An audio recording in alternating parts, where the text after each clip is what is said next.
ഇല്ല, അദ്ദേഹത്തിന് എന്ത് സർവേ വേണമെങ്കിലും നടത്താം. ഡ്രോൺ അല്ലെ മറ്റേ രീതിയിൽ കാണാൻ പണം കയ്യിലുണ്ടെങ്കിൽ എന്ത് കാര്യം ചെയ്യാം. പക്ഷേ ആറന്മുളയിൽ വിമാനത്താവളം പാടില്ല എന്ന് പറഞ്ഞത് ഗ്രീൻ ട്രിബ്യൂണലും അതുപോലെ തന്നെ കേന്ദ്ര 4 മിനിസ്ട്രികളും സുപ്രീം കോടതിയുമാണ്. അതിൻ്റെയൊക്കെ അടിസ്ഥാനത്തിൽ കൊടുത്തിരുന്ന എല്ലാ അനുമതികളും റദ്ദ് ചെയ്യുകയും ചെയ്തു. കേരള ഗവൺമെൻറ് അനുമതി റദ്ദ് ചെയ്തു. വ്യവസായ മേഖലയായിട്ട് പിൻവലിച്ചത് പ്രഖ്യാപിച്ചത് പിൻവലിച്ചു.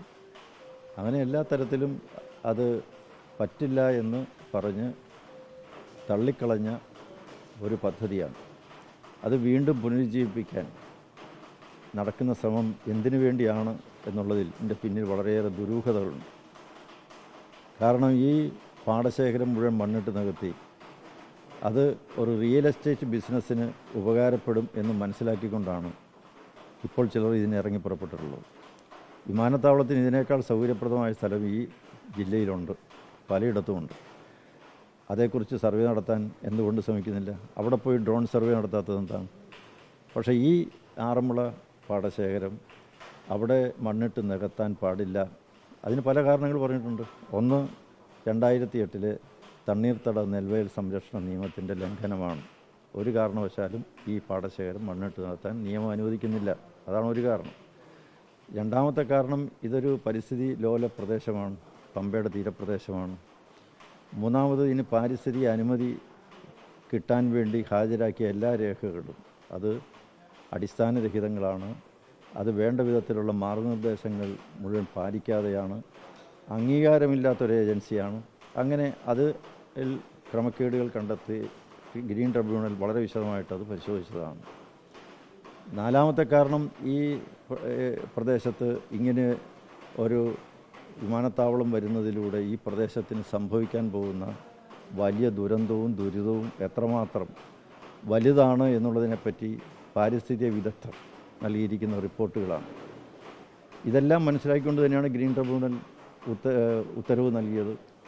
അപ്പീൽ പോയതാണ്, ഈ എബ്രഹാം കലമണ്ണിലൊക്കെ പോയതാണല്ലോ. എന്നിട്ടെന്താണ്, സുപ്രീം കോടതിയും ഈ ഗ്രീൻ ട്രിബ്യൂണലിൻ്റെ വിധി അംഗീകരിച്ചു.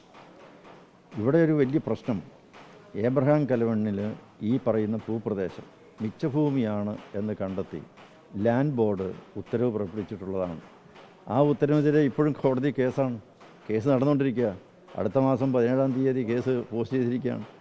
അപ്പോൾ ആ കേസ് നിലവിലിരിക്കെ ഇവിടെ എന്ത് ഡ്രോൺ കൊണ്ട് എന്ത് പരിശോധന നടത്തിയിട്ട് എന്ത് കാര്യം? അപ്പോൾ അദ്ദേഹത്തിന് വേറെ പല ഉദ്ദേശങ്ങളുണ്ടാവാം, ആരുടെയെങ്കിലുമൊക്കെ പിന്തുണ ലഭിച്ചിട്ടുണ്ടാകാം. അതിൻ്റെയൊക്കെ പിന്നിൽ ഒട്ടേറെ ദുരൂഹതകളുണ്ട്. തീർച്ചയായിട്ടും. കാരണം നമ്മൾ നിലപാട് മാറ്റാൻ നോക്കുകയല്ല. സൗകര്യം പോലെ മാറ്റുന്ന നിലപാട്, നിറം മാറ്റുന്ന നിലപാടുകളും കാഴ്ചപ്പാടുകളുമല്ല. ഒരു നിലപാടെടുത്താൽ ആ നിലപാട് തന്നെയാണ്.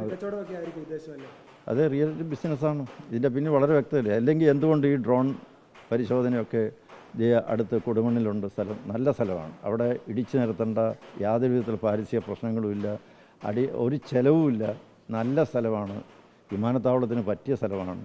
എന്തുകൊണ്ടത് നോക്കുന്നില്ല?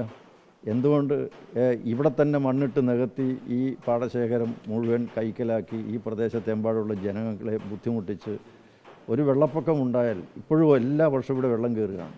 എല്ലാ വർഷവും 2 ദിവസം അടുപ്പിച്ച് മഴ പെയ്താൽ ഈ പ്രദേശത്തെമ്പാടും വെള്ളം പൊങ്ങുന്നത്. ഈ സ്കൂളുകൾക്ക് അവധിയാണ്, ഈ എഞ്ചിനീയറിംഗ് കോളേജിന് അവധിയാണ്. അങ്ങനെ ഉള്ള ഒരു പ്രദേശത്തേക്ക് ആകെ കിട്ടുന്ന ഈ പ്രദേശത്തെ ജനങ്ങൾക്കൊരാശ്വാസം ഇത്രയും വിസ്തൃതമായ പാടശേഖരങ്ങൾ, ജലശേഖരമാണ്. ഈ പ്രദേശത്തുള്ള വെള്ളം, പമ്പയിൽ കൂടി ഒഴുകി വരുന്ന വെള്ളം ശേഖരിച്ച് നിലനിർത്താനുള്ള ഫ്ലഡ് പ്ലെയിൻ ഏറിയ ഇതാണ്. അത് മുഴുവൻ മണ്ണിട്ട് നികത്തി കഴിഞ്ഞ് കഴിഞ്ഞാൽ ഒരു വർഷം ഇനി 2 or 3 വെള്ളപ്പൊക്കങ്ങൾ ഇവിടെ ഉണ്ടായെന്ന് വരും. അപ്പോൾ 2018 വെള്ളപ്പൊക്കത്തിൽ ഏറ്റവും അധികം ദുരിതം അനുഭവിക്കേണ്ടി വന്ന ജനത എന്ന് പറയുന്നത് ഈ പമ്പയുടെ തീരത്തുള്ള ഏതാണ്ട് 6-7 ഗ്രാമങ്ങളാണ്. ആ ഗ്രാമങ്ങൾ അന്ന് ഒഴുകിപ്പോകാതിരുന്നത് വാസ്തവത്തിൽ ഈ ഒരു പാടശേഖരം 9 മണിക്കൂർ സമയം വെള്ളം നിറഞ്ഞ് അതിൻ്റെ അകത്ത് നിറഞ്ഞു നിന്നുകൊണ്ടാണ് 9 മണിക്കൂർ സമയം പമ്പ പൊങ്ങാതെ നിന്നു. ഇത് മണ്ണിട്ട് നികത്തിയിരുന്നെങ്കിൽ ആ 9 അടി പൊക്കത്തിലേക്ക് വെള്ളം പോകുമായിരുന്നു. ഈ 6-7 ഗ്രാമങ്ങൾ ഒലിച്ചു പോകുമായിരുന്നു. ഇതൊക്കെ മനസ്സിലാക്കാനുള്ള ബുദ്ധി ഈ നാട്ടിലെ ജനങ്ങൾക്കുണ്ട്. അതുകൊണ്ട് ജനങ്ങൾ വാസ്തവത്തിൽ രംഗത്തിറങ്ങും എന്ന് തന്നെയാണ് എൻ്റെ വിശ്വാസം. സംസ്ഥാന സർക്കാരിൻ്റെയും സ്ഥലം എംപിയും അടക്കം ഇതിന് വലിയ പിന്തുണ ഉണ്ടെന്നാണ് പറയുന്നത്. അല്ല, അന്നും MLA-യും MP-യും ഉമ്മൻചാണ്ടിയും എല്ലാവരും അനുകൂലിച്ചാണല്ലോ. ഇതിനു മുമ്പുണ്ടായിരുന്നു, വ്യവസായ മേഖലയായിട്ട് പ്രഖ്യാപിച്ചതാണല്ലോ. സമരം നടത്തിയവർക്കെതിരെ കള്ള കേസുകൾ രജിസ്റ്റർ അവരെ കോടതി മുഴുവൻ കയറ്റിയതല്ലേ? എന്നിട്ട് എന്തുണ്ടായി?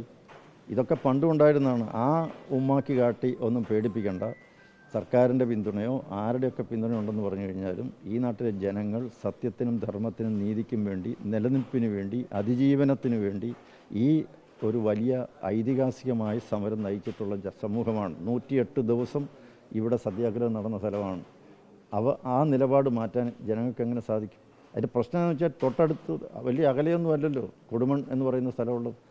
അവിടെ എന്തുകൊണ്ട് കേരള സർക്കാർ പരിശോധന നടത്തുന്നില്ല? അവിടുത്തെ ജനങ്ങൾ എത്രയോ പ്രാവശ്യം ആവശ്യപ്പെട്ടു ഒരു വിമാനത്താവളം ഇവിടെ വരണം, കൊടുമണ്ണിൽ വരണം, നിവേദനങ്ങൾ നൽകിയിട്ടുണ്ട്. അതൊന്നും നോക്കുന്നതേ ഇല്ലല്ലോ.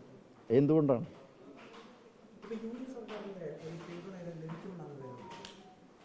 അല്ല, ഞാൻ UDF എനിക്ക് യാതൊരു ബന്ധവുമില്ല. അത് അവരുടെ തീരുമാനമാണ്. MLA യും പറയുന്നത് കേട്ടു, ഇവിടെ വിമാനത്താവളത്തിന് വേണ്ടിയിട്ടുള്ള നടപടികൾ സ്വീകരിക്കാൻ തയ്യാറാണ്. അല്ല, MLA വ്യക്തമാക്കേണ്ട MLA ആണ്. MLAക്ക് ഈ പ്രദേശത്തെ വിഷയങ്ങൾ പഠിച്ചിട്ടാണോ പറയുന്നതെന്ന് എനിക്കറിഞ്ഞുകൂടാ. ഇവിടുത്തെ ജനങ്ങൾ അഭിമുഖീകരിക്കുന്ന ഒട്ടേറെ പ്രശ്നങ്ങളുണ്ട്. 2 ദിവസം അടുപ്പിച്ച് മഴ പെയ്താൽ ഇവിടെ വെള്ളപ്പൊക്കമാണ്. എന്തുകൊണ്ട് ഇത് സംഭവിക്കുന്നു? ഉള്ള 36 കൈവഴികൾ പമ്പാ നദിക്കുണ്ടായിരുന്നു. ഇന്നിപ്പോൾ 6 പോലും ഇല്ല. എല്ലാം മണ്ണിട്ട് നികത്തി. ഇപ്പോൾ വലിയൊരു ദുരിതമാണ് അനുഭവിക്കുന്നത്. ഇവിടുത്തെ ജനങ്ങൾ ഇവിടെ താമസിക്കാൻ പോലും തയ്യാറാകുന്നില്ല. കാരണം വെള്ളപ്പൊക്കമാണ്. എല്ലാ വർഷവും സ്കൂളിനും ഈ എഞ്ചിനീയറിംഗ് കോളേജ് ഇങ്ങനെയുള്ള വിദ്യാഭ്യാസ സ്ഥാപനങ്ങൾക്ക് അവധി കൊടുക്കുകയാണ്. 2018 വെള്ളപ്പൊക്കത്തിൻ്റെ കാര്യം പറയേണ്ട കാര്യമില്ല. ഇനി അതുപോലൊരു വെള്ളപ്പൊക്കം അത്രയൊന്നുമില്ലെങ്കിലും ഒരു ചെറിയൊരു വെള്ളപ്പൊക്കം പോലും സഹിക്കാൻ പറ്റുന്ന രീതിയിലുള്ള ഭൂപ്രകൃതി അല്ല ഇവിടുത്തേത്. അത്രമാത്രം സെൻസിറ്റീവായിട്ടുള്ള, എക്കോളജിക്കലി ഫ്രജൈലായിട്ടുള്ളൊരു സ്ഥലമാണിത്. ഇപ്പോൾ വയനാട്ടിലെ ദുരന്തമെങ്കിലും മനസ്സിലാക്കി അതിൽ നിന്നെങ്കിലും പാഠം പഠിച്ച് ഇനി വരുംകാലങ്ങളിലെങ്കിലും ഈ ദുരന്തങ്ങൾ ഉണ്ടാകാതിരിക്കാൻ ഈ നാട്ടിലെ ജനങ്ങളെ സംരക്ഷിക്കാൻ എന്തെങ്കിലും നടപടി സർക്കാർ സ്വീകരിക്കട്ടെ. ഈ MLA MP ഒക്കെ അതിൽ ഒന്ന് ശ്രദ്ധിച്ചാൽ നന്നായിരിക്കും.